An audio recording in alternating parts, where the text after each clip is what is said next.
TugVision harbor towage operations. There are various ways to plan tugboats on assisting ships in port.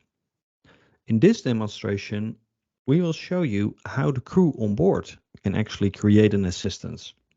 So imagine that a container ship, the Ever Delight, is rolling into the port of Rotterdam. Then on board the screens from the crew, we go to Tug Assistance. And there, under Assistance, we create a new assistance.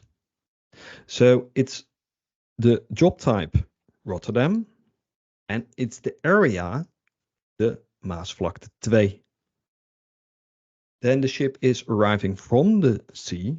It's not departing or shifting, it's arriving from the sea to the container port in Amaliahaven. Then we select and search for the ship name. So Ever Delight is rolling into port.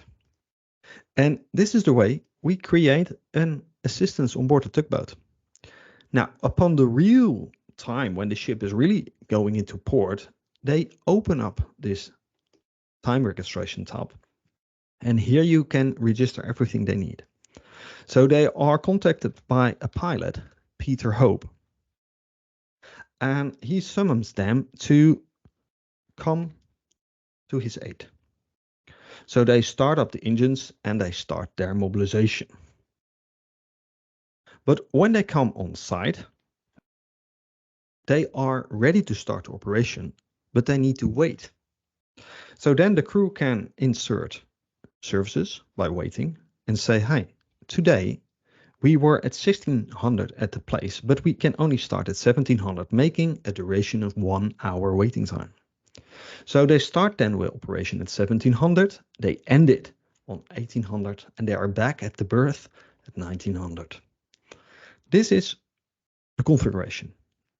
Then they can also select used configuration from a winch. So within TugVision, we have registration of the towing winches. So did they use the hydraulic winch or the electrical winch? And here they can select which drum they use. So select drum and winch. So now we have also registered the winch we used during this operation.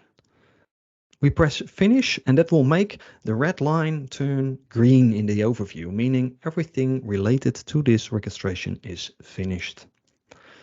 This is truly, in a nutshell, creating an assistance on board the tugboat.